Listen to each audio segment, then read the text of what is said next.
Hi guys, so today we're going to talk about manifestation and time shifts and what they are and how they work, and dimensions, parallel worlds, all that kind of stuff.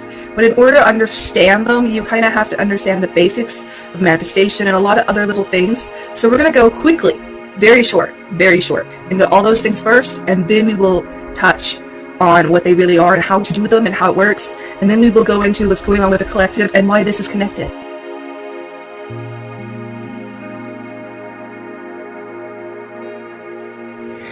To be able to manifest, you must be able to do the entire process. And it is, yes, a process.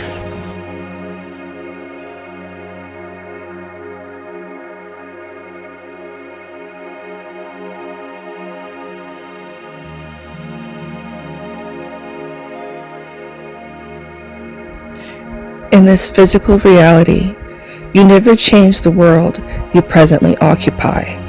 Rather, you change yourself, and that steers you towards a version of Earth that already exists, that is more reflective of what you know in your body that you already prefer. Therefore, it is not language that navigated you towards the stimulus reality that you prefer. It is your state of being, that vibrational frequency that you are currently emitting that moves you to the new dimension, timeline, reality, or no lifeline, so to speak. So manifestation is simply a way to shift, jump dimensions, or parallel worlds.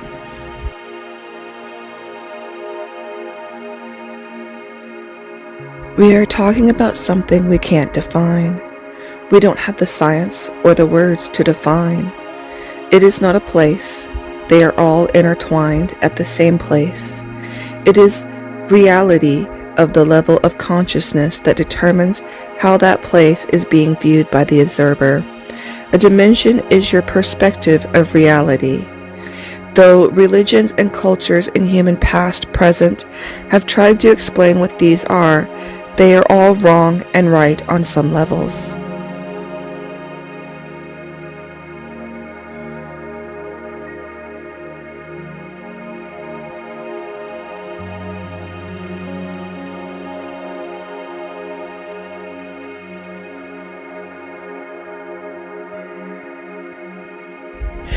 It gets complicated here, and if you want to learn more, I suggest you learn about hertz, frequencies, harmonic, and overtones. But once you understand it, it's actually really simple. To learn how to shift timelines, you have to constantly change by working on your character. You have to learn how to overcome your personal character flaws and work with your emotions in order to manifest your desired reality. We all shift timelines all the time. The goal is to make bigger jumps into a better you.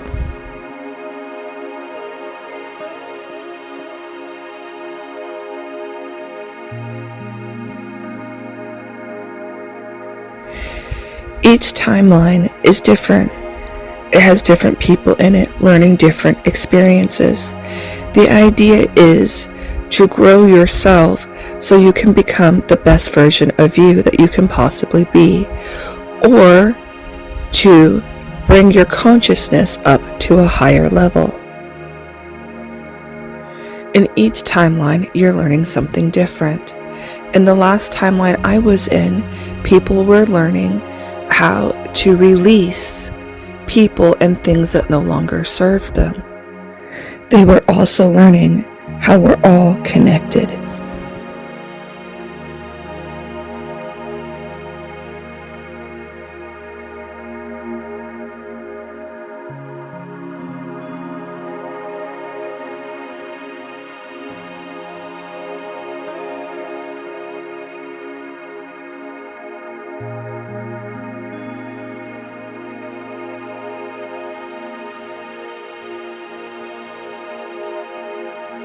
Hey guys, welcome back. Randy Kramer.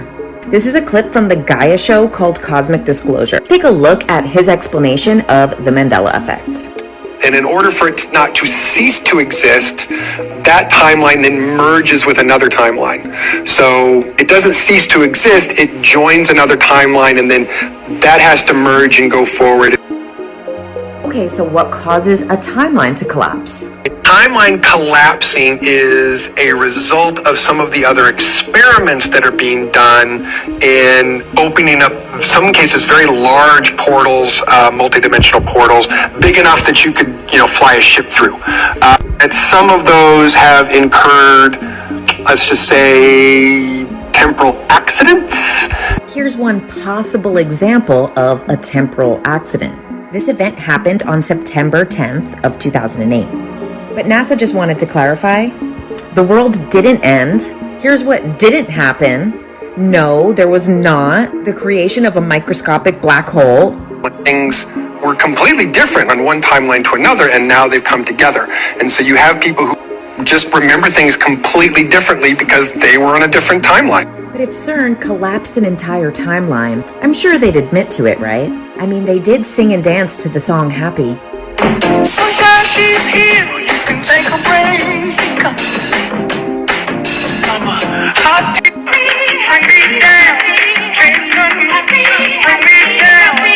He's holding 3 signs. One that says Mandela, one that says Bond number 1, and one that says We are happy at CERN. Mandela? But what's Bond number 1? Well, who was the first James Bond? Barry Nelson! Nelson Mandela! The Mandela effect! And what the hell does that sign say? Is that for the other timeline? What's their effect called? Who exactly is this guy? Physicist John Ellis. is my favorite theory. I'm going to have to say string theory. Of course, the Standard Model is fantastic. So what exactly is string theory? So take a look at any object around you. I'm going to use this really awesome book that I just got.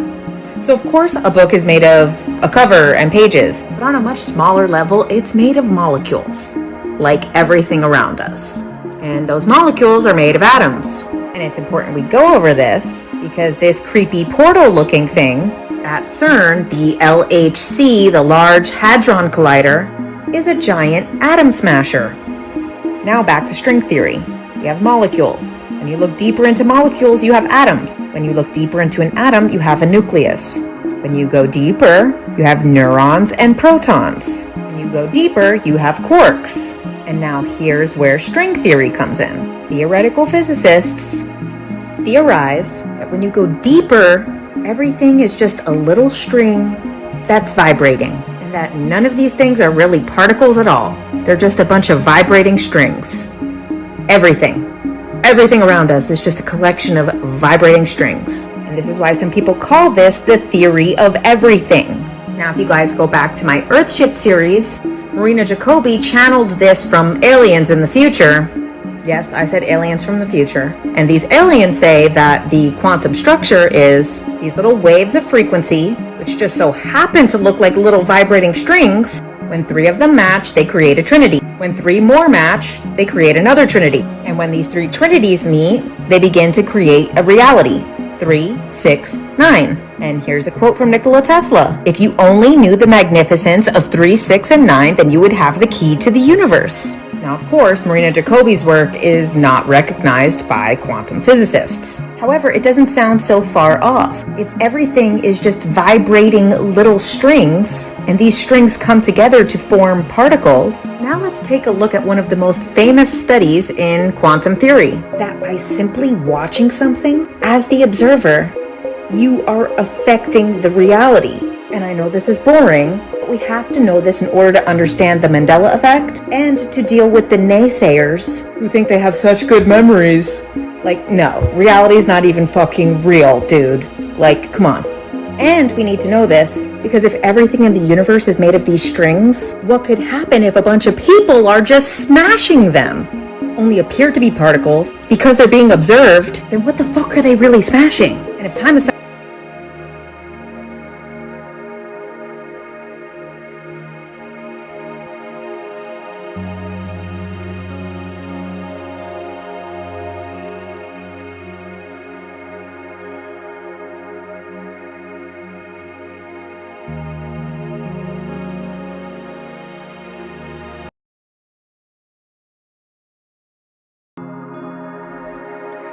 Okay, so interesting, right?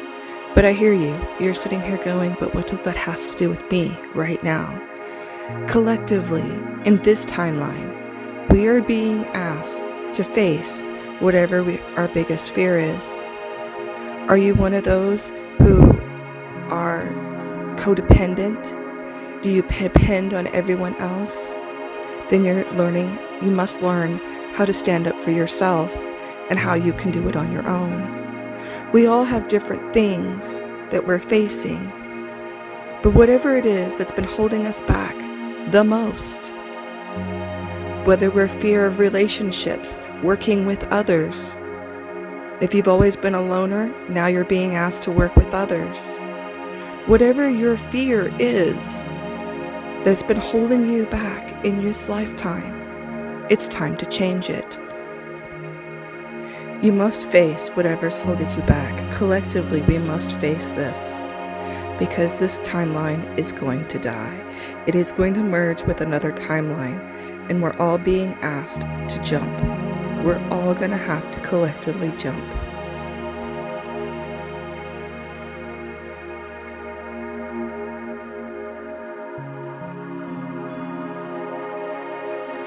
Fear. This is the number one stopper of all. It stops psychic abilities, consciousness, learning. My grandma used to say, to live is to learn, for surely even the grave we learn. Fear equals no learning equals death. It stops manifestation and keeps us suffering. It is the same as being comfortable, not wanting to change. Change is what manifestation brings. Change is what allows us to keep growing, becoming the best version of ourselves we can be. Stagnation is only comfortable because we as humans don't like change. We want to sit at the same spot at the local diner or go to work on the same beaten path every day. This holds us back from having new experiences and growth. There is nothing worse than watching others move on with their lives and being unable to go. Ask anyone who spent years in a hospital bed or locked up. Stagnation kills our growth and hope. You are only truly afraid of two things in this life: what you don't know or don't understand, and what you will find out or how others will judge you on this. As for the later, why do you care? 1. Most of them are so worried about their own life's problems. To be honest, they really don't care about yours. The old saying, not my monkeys, not my circus, not my problem. This is not a bad viewpoint if this is your issue. For how can we help others if we have not first helped ourselves? It is not our job to heal others or solve their problems. Yes, we should care and offer a helping hand when asked, but it is their responsibility to learn and grow. That is their right, as it is ours. These same people will change, as will their opinions. Think of the Emperor's New Clothes, the children's story. Just as the end things or fashion goes in and out, so these people will move in and out of your life. What is cool today will be frowned upon tomorrow. As you manifest, this will happen faster than you are used to. Just accept this. As for the first one, instead of focusing on what you don't have, focus on what you know. So instead of focusing on your fear and manifesting it, or focusing on not being afraid and looping it and recording the fear and strengthening it, as so many of us do, focus on what you do know and move forward with that knowing. And doing this will make the knowing visible as you move forward in the knowing with faith that you are being guided in the unknown. When we act on what we do know, we stop the loop of fear, instead of focusing on not being afraid and making it loop again. So in other words, move on what you do know if you're afraid of the unknown. And as you move on what you do know, you'll find that you know more and more as you go along, and this stops the loop of fear. There is nothing to be afraid of, for there is nothing in this world but you and what you create. You already know what you're supposed to do and how to do this. You instinctively know. Your instinct teaches you. If you just learn how to listen to it, it will guide you anywhere, through anything. You just have to learn how to listen. It's time to wake up and learn how to listen.